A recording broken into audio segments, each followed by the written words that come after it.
Hello and welcome to another episode of A Water With. I'm the personal water sommelier, Martin Riese, and obviously I have Michael Masche, my co-host, with me. Hello, Michael, to Texas. How are you? Hello, Martin. How are you? I think we're going to have another great show today. And I think if you start a bottled water brand, you're very, very brave. But I think you're even a little bit more braver if you attempt to have a portfolio distribution. I think that's really, really difficult. So we had a couple of interesting conversations over the past couple of weeks, and we have another portfolio distributor here, a very brave person. Now, that sounds like very interesting to me, and I know it has to be a little tricky for me today, for the listeners and for everybody else, because we already know when I'm saying, Michael, how are you? I'm talking to Michael in Texas. The tricky part is that we have a Michael today in the old world in Great Britain. So I will say, hello, Michael, to Great Britain, to the old world. How are you over there? Hello, Martin. Hello, Michael. Hello, hello. Everything is good? Busy, thank you. It's been a very busy period for us with COVID lockdown and the challenges that we've had and people's insatiable demand for hydration during this period. I think that's interesting. Obviously, it's terrible to say COVID helped you because I think it's a terrible pandemic and this is very, very sad things happening around the world. But obviously, people need water and people are very eager to drink water. So tell me a little bit about what changed in your business model over the last 6 months. And first of all, what is actually your business model? I think that is even more interesting at the beginning. Yeah, I think that's a really good question. We have companies from around the world who buy from us because it's very convenient to buy a selection of products with a single point of collection. And that cuts down on transportation costs. So even though it might be more cost effective to buy from a producer directly and collect from their factory, and you might then have to have minimum order quantities, for example, which ties up your capital. And then you have to consolidate that onto a container, and then you import it to your final destination. In many instances, our wholesale customers find that it's convenient to consolidate their shipments with the stock that we already hold. So it's one point of collection, and logistics is a large part of the cost of the water or soft drinks that land on your table. So that's one aspect of our business. Another aspect of our business is restaurants and hotels, mainly in the UK. And for them, we provide bottled water and soft drinks and a variety of requirements. Their interest is led by a perception of the benefits of a product, i.e., this product delivers charitable donations to the third world, or this product looks nice and it complements the decor in my restaurant, or this product contains beneficial minerals that are valuable for my customer. So there's a spectrum of buying requirements there that we have to be sensitive towards and anticipate. And lastly, we have aquaamore.com, and this is operated since 2009, and we deliver to people's homes around UK and Europe, and we generally sell by the case. So someone will buy a case of a product as it comes, and we either deliver that on our own vehicles in London and the surrounding areas more or less, or with a third-party courier. So we repackage it into air packages and we send it out via someone like UPS. That's what we do. So that's what. And additionally, we're a resource for being a certified water sommelier. People approach us with various demands with questions, knowledge, those kind of associated conversations as well. So we're a reference point as well.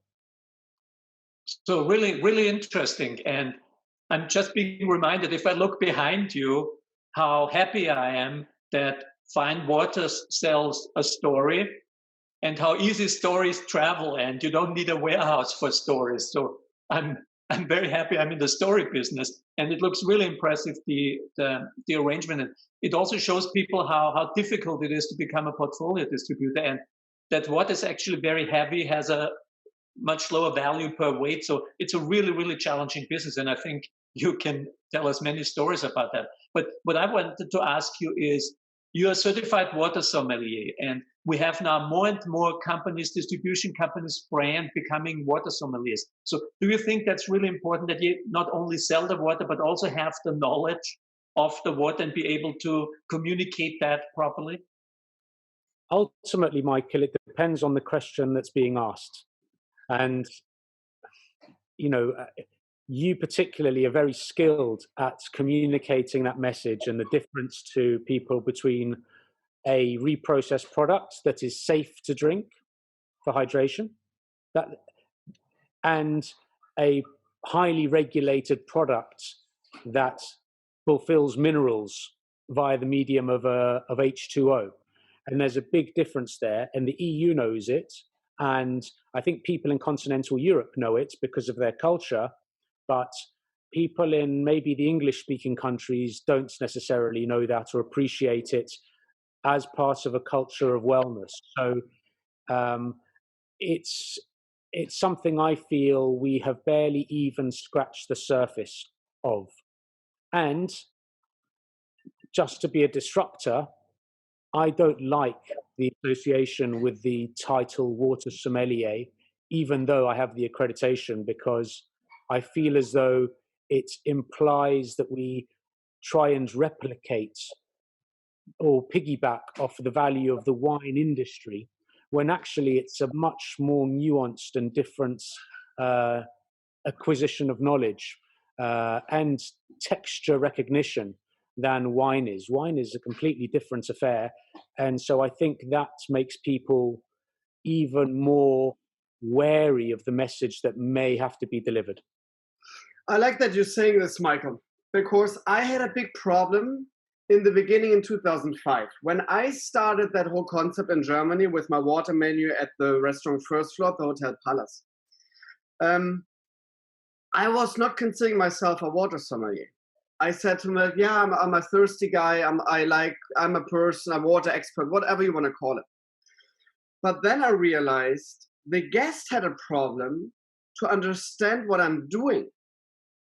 And that was the tricky part. So the media started actually the wording water sommelier. They called me water sommelier at one point in Germany. But then I realized, because when I said, no, I'm more like a water expert, they thought I was working for the Department of Water and Power. They didn't have the relation to the restaurant business. And now these days, I realized it's just easy, and I understand you, and I totally get your point. And I'm the person as well to say, no, they are wine sommeliers, and they're like highly professional, obviously, in the business of wine.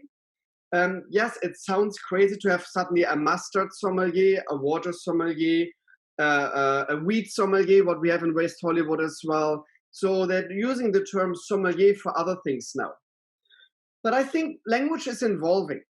And I think that's might be my take on it now, because now I can't rebrand myself. I am a water sommelier, and this is like worldwide known now, the term water sommelier. Even Wikipedia has this name now as, oh, there are other sommeliers than wine sommeliers. So I don't want to start the idea of, oh, let's rebrand and let's have something completely new as a hydro whatever expert or whatever you want to call him.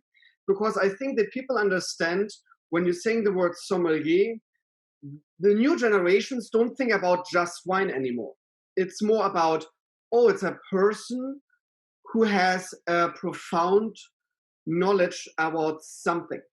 That is more like the new term for sommelier. Yes, it rooted obviously and clearly into the wine business, but I think involved now over the last 20 years more like into a term of there's a person who knows a lot about one particular stuff. And obviously for us, we have the attachment of always water in front of us. So we're not a bottled water sommelier, we're a water sommelier. That's always the thing as well.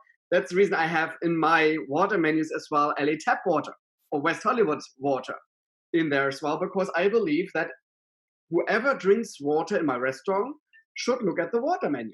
And they don't need to buy and purchase bottled water. They might be want to have the water for free from the tap. And I don't have any issues with that, actually. I'm the last person who will say, oh my God, you cannot drink tap water. When somebody asks me, hey, Martin, I like to have my tap with ice and lemons, I'm more than happy to come with a bottle of filter tap. I'll pour it for you. I will put ice cubes in it and whatever my guest wants. But I think that's like the idea of a sommelier. I don't know how you think about this, Michael, in Texas. You pour this onto their lap.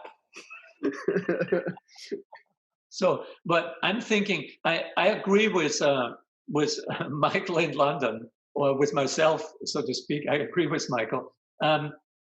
For the longest time, I did not use the term water sommelier myself, and I actually didn't like it because it was too limiting. Absolutely agree with Michael. And same thing happened to me with Martin. People didn't understand what I'm doing, and you get the label attached to you. And I was fighting it for a while, but after a while I said, I give up. And I think it also has something good with it, because the term sommelier has equity. People understand what we usually mean by it. And by attaching the word water in front of it, people have now an understanding. So I think it less of a label as more of a description, so people can figure out what we're doing and what we're trying to do. But let's see, nothing is fixed. Let's see how this ends up in 10 years and how we call our profession in 10 years.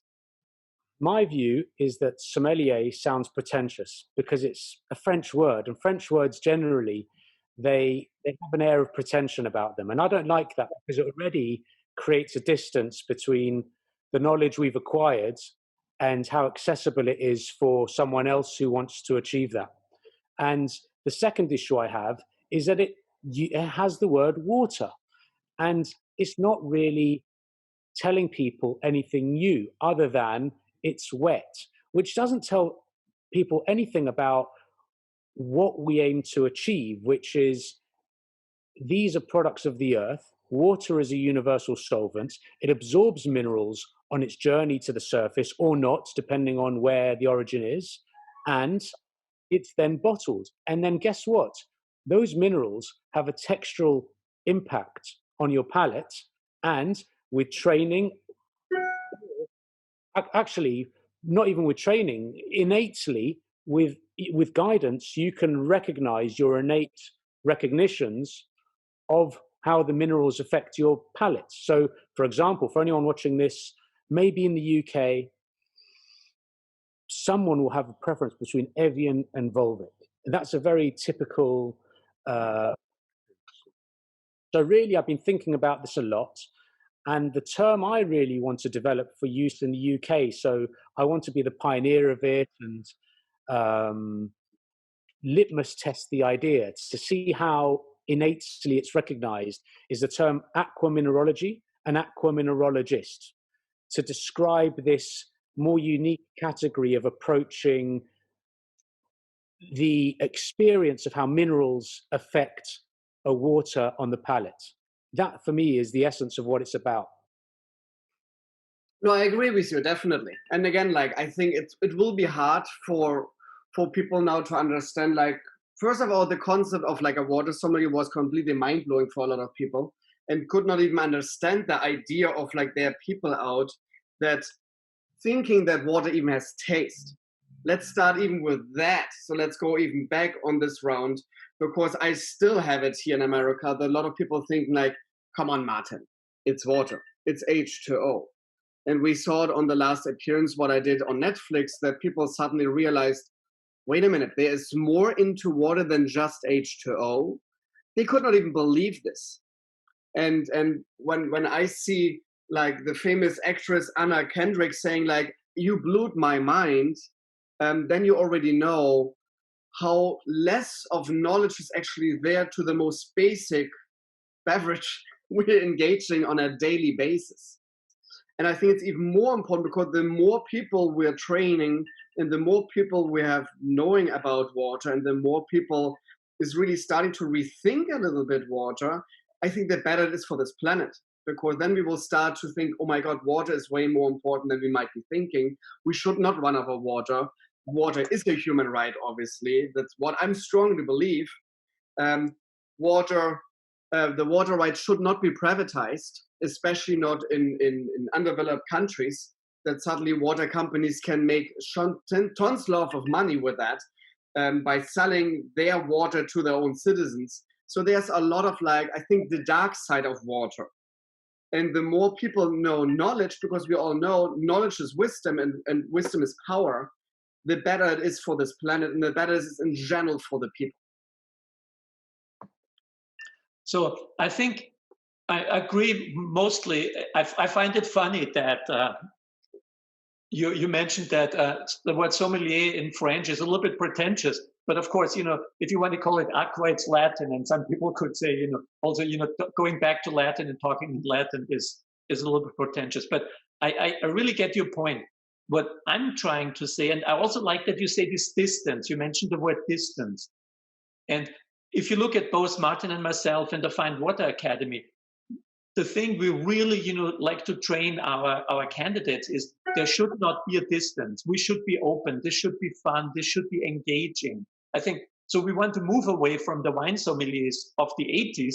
I'm old enough to remember those people that were very snobby. They always let you know that you didn't know enough of the wine, that he knew much more about it. And sometimes they always try to embarrass you in front of the group you were. So talking to the wine sommelier was something most people didn't look forward to. And I hope Martin and I, what we're trying to do with our candidates is to make this much, much more open. So my approach would be maybe not to rebrand the term water sommelier, leave it, but give it a new meaning. Moving, almost rebrand it by not changing the name, but changing what people experience when they heard when they listen to the word water sommelier and what they see in the restaurant, how water sommelier behaves. And I think Martin knows this better, but also if you talk to wine sommeliers nowadays, they're much, much more different. They're much more open. They're much more engaging. So right now, I would not be embarrassed and stand next to a wine sommelier because I know they have the same attitude as we have. So that's why I still like the word, but I think this openness, this overcoming the distance is very important. I think there's also an issue of semantics as well. So if you'll join me, or entertain me for a slightly deeper dive into this idea of water sommelier, distance, how impenetrable the concept is to people, it struck me as well that there's no language for water. There's no dedicated language to articulate the unique effects that a water has on a palate. And when I started Aqua Amore with my brother in 2007, I came across a book called Fine Waters by a person that looks remarkably like Michael Masher. And in fact, it was by Michael Masher. And in that book, he talked about mouthfeel. And no one had ever spoken about this before. I'd never recognized it. And it really opened my eyes to the concept of a water actually is different to a wine because taste is a misnomer. Taste is something that some waters have, very highly saline waters that obviously smack you in the face. Martin gave the people on Netflix a glass of the naturally carbonated water from Catalonia called Vichy Catalan, and that punched them in the face, didn't it, Martin? Oh, yeah. Right. Now, not all water has a taste, and that is really what throws people off. So you have to work backwards from that and understand that actually the minerals possess the water with texture. And there's no language to describe the texture given to water on the palate. And I attended a seminar at the University of Oxford. I was invited by a gentleman called Professor Charles Spence, and he worked with a famous UK-based chef called Heston Blumenthal, who used to run, who runs a 3 Michelin star restaurant called the Fat Duck, and he is a pioneer of molecular gastronomy in the Ferran Adrià style of cuisine. And he helped him develop concepts for that. And I told him many years ago, I was working on a taste association of water and wine called Minerals and Terroir. the initial question was, does the water affect the experience of wine? And as we tasted more and more, we actually realized there was a whole complex range of how a mineral water affected the experience of wine on the palate. And yet the wine world was very resistant to this. They didn't understand, they didn't want to know, they didn't want to engage with it. They were in fact, a wine sommelier from Chester in the UK even wrote a piece in Imbibe magazine criticizing what we were doing and associating the pursuit of trying to understand more about the relationship of water with wine with water shortages in the third world. And his pseudonym was, or his nom de plume was, Ivor Water Shortage, he said. He wrote it under this pen name. And of course I know who it was, but that sums up the sort of resistance to it, that people dismissed it. And I suppose that also painted my attitudes towards, I don't want to be replicating what sommeliers do, because sommeliers are also and I want water to be a very unique thing, hence the concept of aqua mineralogy. But I digress a little bit. My point about going to this seminar with Professor Charles Spence, he invited a variety of people to present that he'd worked with. And one of them was a chef that ran an experimental restaurant in London. And he had two dishes. And one of them, he put round, globular, gelatinous pieces on a plate. And the other one, he puts angular, crispy, tactile things on a plate. And he associated them. And I'm going to try this. I've never used Zoom before, so I apologize to the viewers if I get this wrong. You haven't got screen sharing. Okay, right. So there is a concept, a psychological concept called Bouba and Kiki. So if anyone wants to Google this while they're watching this call, it's Bouba and Kiki.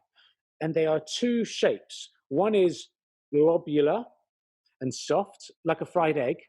And the other one is crisp, angled, and looks very jagged. And he asked people to associate what they tasted with the shapes and the sounds. And it struck me like a eureka moment that I am looking at Evian and Volvic here. This is the difference. Whereas previously I'd been creating water menus and telling the sommeliers there to put like Evian, like Volvic. So any water that is bicarbonate led and has a very viscous, milky, thick texture on the palate, like Evian. Anything that is cool when it first hits your tongue, and cool when then you first swallow it, and it's refreshing, and it feels like you've just drunk from a mountain spring, or like you've just played a game of tennis and you are really hitting the spot, like Volvic. But that's the only words I had, because there's no suitable words in the English language or any language that I know to describe it. And I say that because at this water sommelier certification course that I did at the Gumens Institute in Graf-Elfing near Munich, there was quite a wide range of nationalities, and they spoke Mandarin, they spoke English, European languages, and none of them had a word to describe a different texture. So that's why I have a fair idea that a suitable language doesn't exist. So I immediately recognized that one of them, and I'll leave it to the viewer to determine, and then you can put the comments, if you don't mind, they can put their thoughts in the comments. They can taste Evian and tell me, is it Bouba and which shape is Bouba? Or is it Kiki and which shape is Kiki? And taste Volvic and tell me which one you think is Kiki in the shape, it's a triangulation, and which one is Bouba or Kiki. I've got myself confused now. And which is which. And if you don't have Evian and Volvic, try it with another water, even something like Vichy Catalan, and try and ignore the carbonation and feel the viscosity or the effect, and tell me which is which. So recognizing this made me think that now there is a path that's opened up to me as an aqua mineralogist to develop a semantic concept to introduce to the world, to be able to identify what a water feels like on my palate.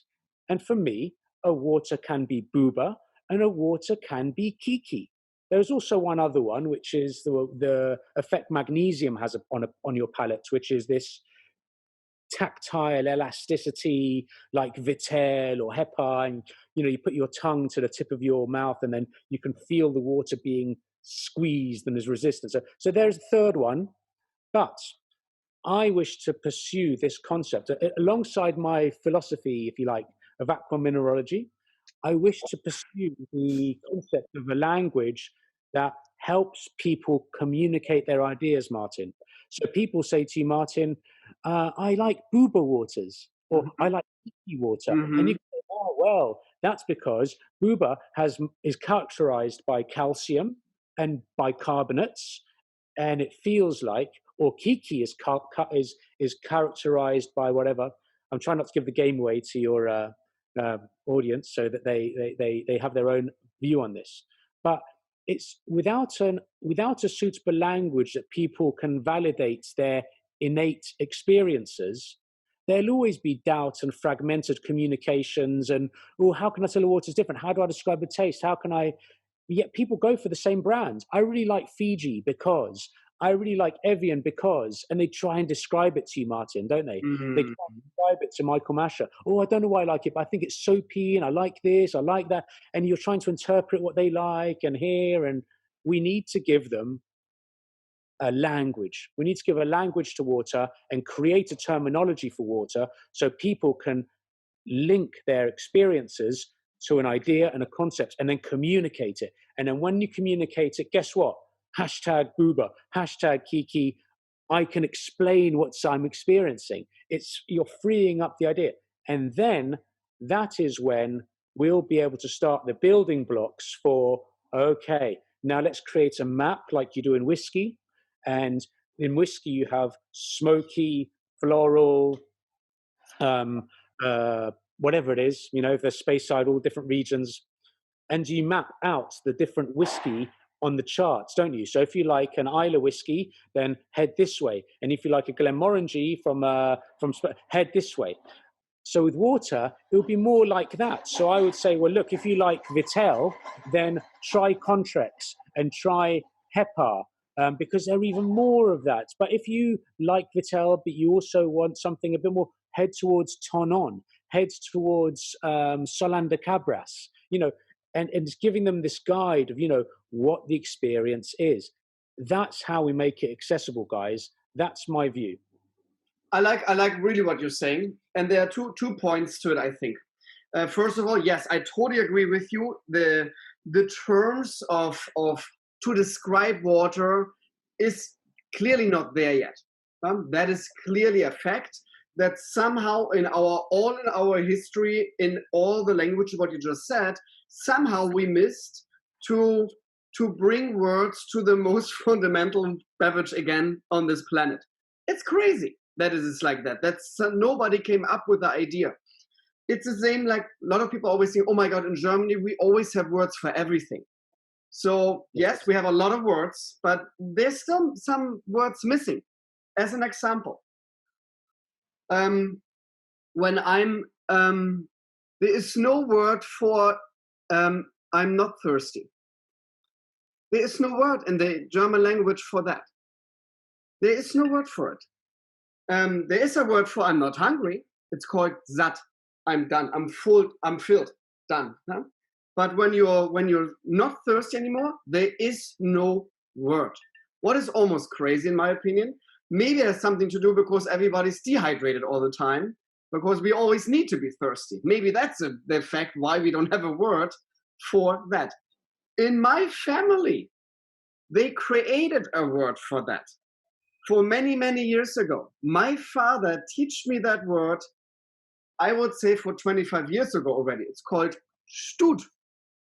So in our family, we're using this term when we say, I had enough of water, or I had enough of wine, or whatever. I'm saying, I'm Stud. And everybody understands in our family. Nobody else on this planet will understand that. It's kind of like our secret little word, what we created. What I think it's hilarious and funny that we're talking now about this, because this is exactly what you just said. We're missing words. We're missing something is happening there. There is a very, very famous movie and obviously book, The Perfume, The Story of a Murderer by Patrick Süskind. And this story is, and I'm addicted to this story because this story tells you about a person who's fascinating of smells and aromas around the world. And he has a very, very special nose. So he can detect way more aromas out of a product than everybody else. So he says, you don't smell this? And he's like, what do you need to smell? It's glass. No, but it smells like glass. And he smells the glass. And everybody's like, are you crazy and are you nuts? There is no smell to glass. But he's saying, no, there is clearly a smell to glass because I can smell it. So, and I think that is the kind of like the concept, what you're saying as well.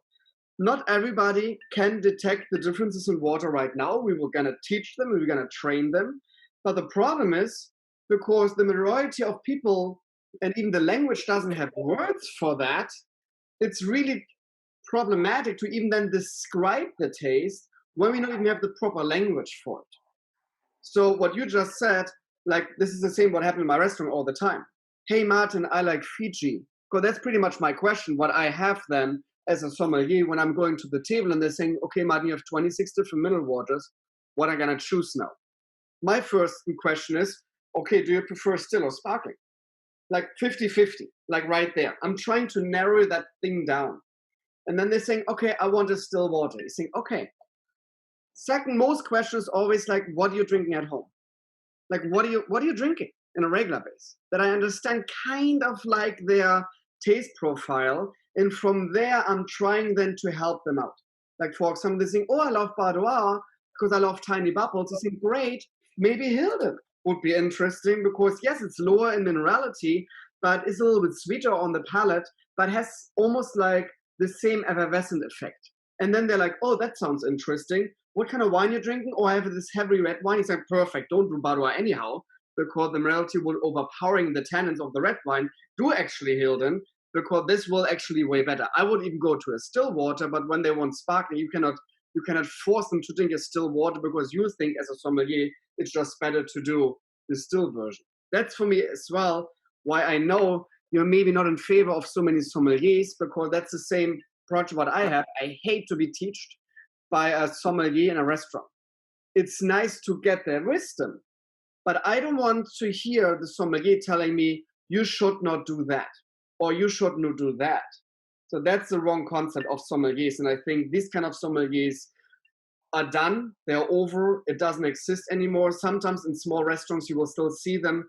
They're completely full of shit, in my opinion. Sorry to use even that kind of language. But no, a good sommelier is a sommelier who helps the guest find their wine, what they like, and not what I personally like. That's the same for me as a water sommelier. My job is to find the water you enjoy and not what I enjoy.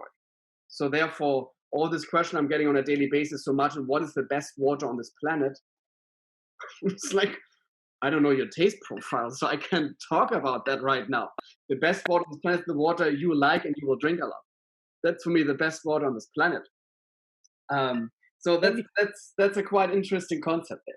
The only thing I disagree with you on a very specific point is that I don't think people have to be trained. I think simply everyone's innate recognition has to be awakened so that they can recognize that what the palate recognizes is legitimate. Because right now, all right, fine. Look, I'm drinking this water and I'm drinking and I'm drinking and I'm drinking. It tastes like water. Actually, this one, White Hole, is the most, is one of the most natural, clean.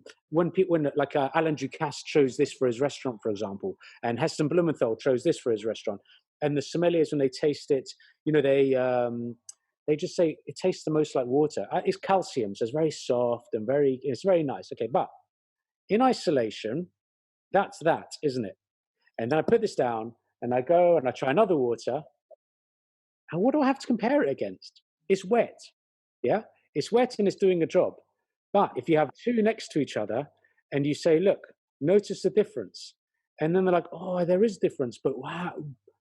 Whoop, whoop. It's like those cartoons where they have empty bubbles, boop, boop, boop, boop, boop. Yeah. What do we fill those bubbles with? And because they're empty bubbles, they don't think anything of it. You see, and the mineral analysis here doesn't mean anything to them because they don't know that calcium makes it soft and pillow-like, on your tongue, and they won't know that bicarbonates will make it viscous and thick like milk. They won't know this, so that's why at the very prima facie. Well, let's talk about an on-off light switch. You have two options, guys. There's Booba and Kiki, and water belongs to one or the other, generally speaking. And find your preference. And then from there, let's start to build and accumulate, put it out in the world, and let the world populate it, because all we trying to do is kickstart an idea with our curiosity. But for me, my unique perspective on it is that we're never going to tip the momentum so people can own it for themselves, rather than look at Martin Rees and wonder and say, wow, this guy, he's like that guy who can recognize the cars from the way the doors slam. Every car has a unique characteristics when you slam the doors. I could never do that. So moving Martin Rees from that guy who we can never replicate what he does because he's just got this, he's a super taster, right? Moving it from that to giving them ownership of it and saying, you know what? Here is the words that you can put onto your recognition. And now you tell me what you prefer. Now you come into my world and recognize that I'm not mad. It's just that the world never gave us appropriate semantics to communicate this universal feeling, you see? That's it. I don't know whether the Romans had a word for it or not, because they obviously used to grade aqueducts according to the quality of the water, and they set up camps. I don't know whether they did, but between them and now, we've lost this finesse of appreciation. Lost in translation, yeah. Yeah. But Michael, you're right. Sorry, one more thing, Michael, and then I will go to Michael Texas. When I said needs to be trained, that is exactly what I actually wanted to say. And you used the better word for it, what I used. It was more like training of showcase. It's not like training in like, oh, you need to go to the Fine Water Academy or you need to go to Dermans or to other schools. It was more for me like we need to showcase or give the people the idea of there's more to discover than just water. Because that is like what I wanted to say actually. It was the idea of because still a lot of people getting even bashed sometimes on social media when they're saying, I think Fiji tastes like that, or I think Evian tastes like that. Because they're saying, you're crazy, you're stupid, water does not have taste. And I think that is the overcome first, and that is what I wanted to say with training, to educate the people in general, yes, water has taste. We can agree on that. So now, obviously, and now we need to find the proper wordings, and I'm so with you there, and I think it's an incredible, amazing conversation. Now we need to find the right terms to actually describe water, because that is even tricky for me sometimes. A lot of people will be maybe surprised. They say, what? Martin Rees is saying he doesn't know how to describe his waters now? It is really sometimes for me tricky, and Michael Mashar in Texas agrees definitely on this, because when we're doing our water tastings, like all around the world, and I have like 100 to 120 different waters in a row in like 2 or 3 hours. Sometimes even for me, there's some water spy there where I'm saying like, oh my God, it gives me not just a taste, it gives me like a memory back in my brain. Where I'm saying like, I feel right now when I'm drinking this water, I feel I'm on a beach on Sylt in 1997 when I met that girl. That came in my mind by one particular water. And this is crazy that you think about this, but I think that is the whole idea of water as well, because water does not bring a taste to the table. It brings the whole momentum and a feeling and a story to the table. And that is for me the fascinating part, why I'm sometimes like looking at a glass, I'm like, oh my God, oh my God, oh my God. I'm finding the Holy Grail right there. And that is for me the most interesting part to be a water sommelier. I find it fascinating, Martin, that you invented a word for I'm not thirsty. I've never heard it. I think it's the first time that this has been public, and it's fascinating for me. So I agree. The words to describe water is really difficult because we don't have so many data points. If you look at wine, you have many, many more data points, and you can make much, much better association with words because of the more limited data points. I'm not saying they're not there, but they're limited compared to wine. What's important for me with the description of water is one thing, that it shouldn't be binary. It shouldn't be this or this. I think it needs to be organic and poetic. That would be, for me, very important for describing the experience. But the thing I noticed in our conversation here, and maybe for the first time, and it's a really great conversation, it's really good to talk with people and digging really, really deep into the subject. I just noticed that both of you are very, very interested in giving people what they want. What do you want? You like this, I give you another one I like. And I have to say, I hope it doesn't reflect on my personality, I was never interested in giving people what they want. I always wanted people to try something new, have a new experience. Let me share an experience with you, independent of whether you tell me or you like it or not. And I don't know how you guys feel, but I think that's something for me that I'm appreciated by a sommelier. It doesn't, what kind of wine do you like? And I give you another one that's like the one you like. I say, surprise me, give me something new. If I go to a restaurant, I don't want the chef to cook the food I like. I want him to cook something new for me. And so that for me is maybe a slightly different approach, but it's not one or the other. I'm sure Martin does the same thing, giving people something new, especially with carbonation levels. If you like big bubbles, use small bubbles. And finally, I want to mention this word flavor and taste. We're using this word and we use it almost interchangeable. And I want to, because we're digging so deep here, I want to make this maybe a little bit more, empirical. I personally think flavor doesn't exist in the world. Flavor is a computation in our brain that's based on the input from taste, from our taste buds, from the mouthfeel we get from the sensation in our mouth, and the smell. So I think water has flavor, water has mouthfeel, water has smell. And the computation that you make in your brain out of that, I would like to call flavor. So what does this mean? It also means that when people say to us, oh, you must have a very special tongue or very special taste bud because you taste the difference, I beg to disagree, because I think on average, every human has pretty much the same input from the senses, being the mouthfeel, the taste, and the smell.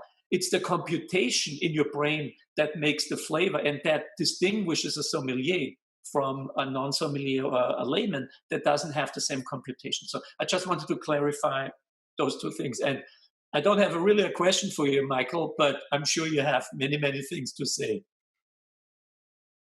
Well, I think that personality traits that you're a slave to is the reason that you started all of this off in the first place, because you were the first one really to probe that question and to try and consolidate a disparate body of knowledge. So, that's entirely your prerogative to pursue that. And, I think we'd be worse for not having that. So, just really thank you, Michael, for carrying on to interrogate. But I don't necessarily think that the pursuit of a semantic base to describe the texture of water is at the detriment of experiment or the recognition of a spectrum of mineral effects and whatever it is. But I definitely think it's well, hey, you're my Germanic Austro pals, Ludwig Wittgenstein, he had something called a hinge proposition. And the hinge proposition is a concept where an idea just changes your understanding fundamentally of the same subject matter. And for me, I think that for me, Bubakiki is potentially a hinge proposition when it comes to people's engagements with water, because it's the same thing, it's the same minerals, it's the same experience, but the association of what that experience is with a concept, with a term, will awaken people's association and feeling of ownership of that subject matter overnight. For me, it has that very powerful potential. And that's why I'm keen to explore this idea further and seed it and introduce it universally, because it's something that almost all languages can get to grips with. And if not, perhaps we can assuage it or modify it or develop it. But I don't think that the introduction of a concept to categorize one set, even in a Venn diagram or not, of water texture experiences means that, look, guys, you're either booba or you're kiki. For me, it is the initial introduction of an idea that switches people on to the recognition that, hey, I'm experiencing two different things. One is a sensation, and it's really quenching my thirst. They're two completely different types of water experience, and somewhere in between. But without that, they have nothing. They just have Fiji, Martin, please, or give me whatever you got, Michael, and wow, something zany's going on, but I've forgotten about it. You see? So, but with a semantic concept, with a semantic term, they can take that feeling away, and they can associate the words with the shape, with the feeling, and they can recognize it. And by recognizing it, you can repeat it. And by repeating it, you can communicate it. And by communicating it, you can spread the idea and take ownership of it. So really, that's I think we've got to try and pursue this if we're serious about trying to get people to wake up to the fact that waters are inextricably linked to minerals, and minerals are detectable on our palates, and we can detect them. Everyone can detect them. Martin, yeah, everyone definitely. can. I think this is the key concept of that. I strongly believe that everybody has a taste, and everybody can detect the taste differences in water. Obviously, in my little media things, what I'm doing all the time, I'm trying to fight obviously water.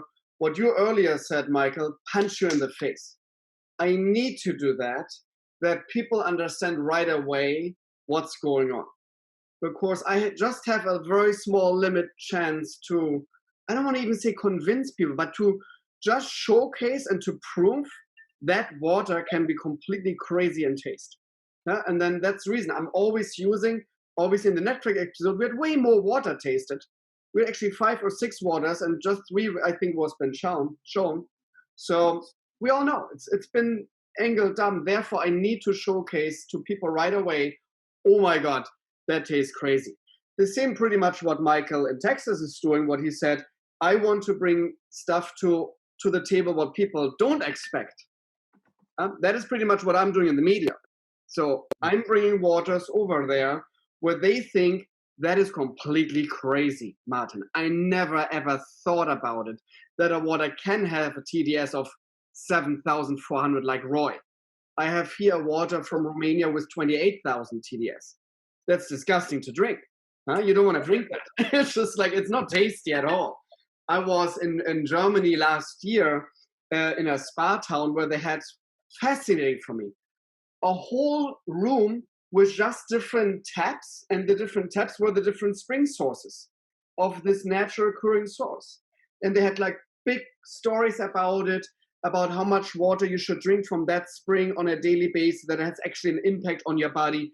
Fascinating stuff. There's a video out there. I'm trying on my social media. I'm trying one of these waters.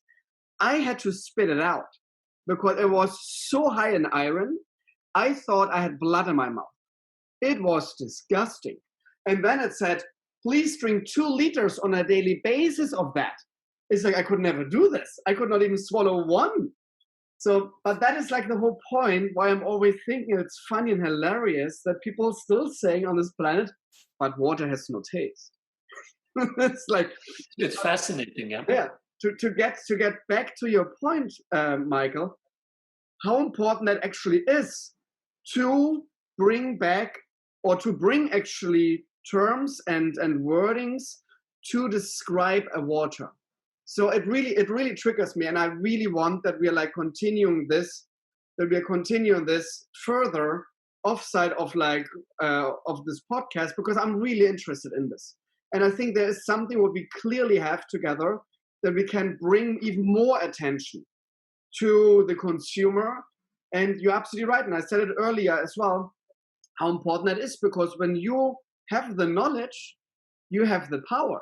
Because when I suddenly know how to describe a water and I have the right terms for it, I can be actually the person who says, hey, listen, this is Kiki or something else. So I really like that. I really think it's fascinating. Michael in Texas, what do you think about that?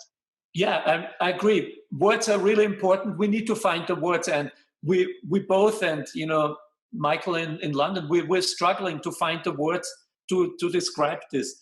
I would just like to frame, let's look, where do these words need to fit into?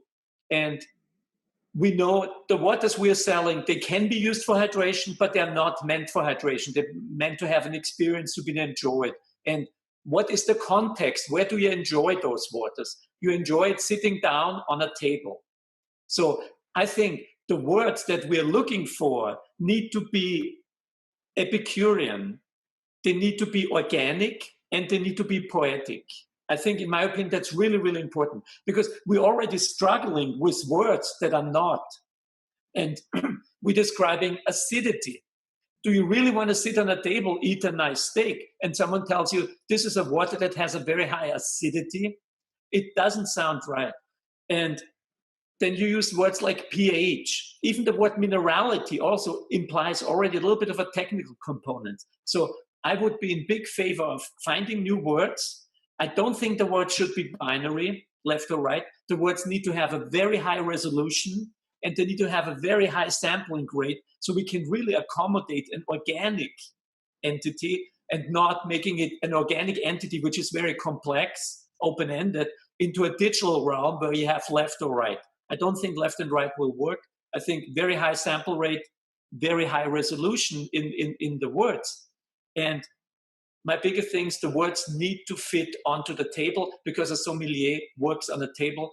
This is where people experience the water. And I think that's going to be important for me. But I agree, finding more words moving forward then would also be one of my priorities. Well, give me 6 months and let me tap into the academic side of it, because I think it needs to be a psychological-based language. I'm going to start from the root of Bubakiki and see if we can explore outwards from there and find related terminology. I think I think the beauty of the Bubakiki concept is that there's a shape associated with the sounds, and then us as water, aqua, sommelier, mineralogists, we can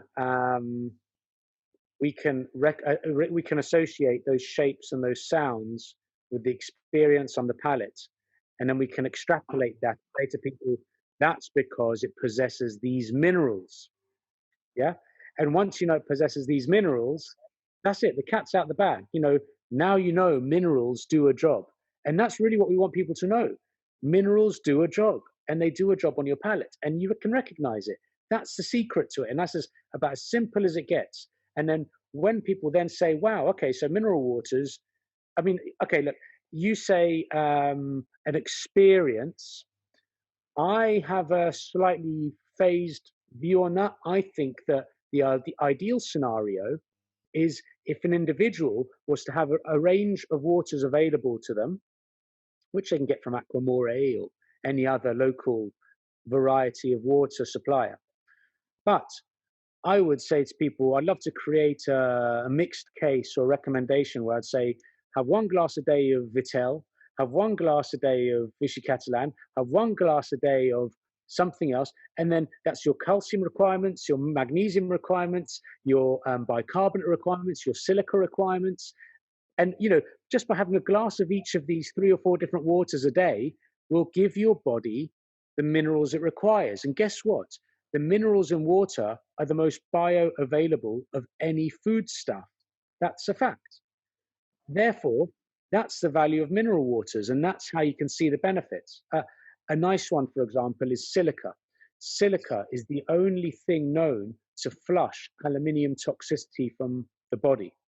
And aluminium toxicity is something that they associate with Asperger's, Alzheimer's, and you need 30 milligrams a day, which you can get from a liter of Volvic or a half a liter of Fiji. You see? So have half a liter of Fiji a day, which is 2 glasses. Have a glass of Vitel a day or 2, something like this. And then you have a reason to consume mineral waters. And guess what? They're pleasurable and they're natural.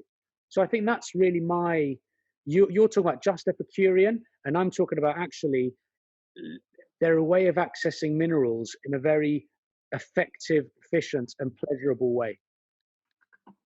No, it comes to a function water at that moment. And I think that is a very interesting concept. And this is, I think, what we went through to at least the latest Netflix series, that we introduced the concept of, hey, by the way, your water can actually help you.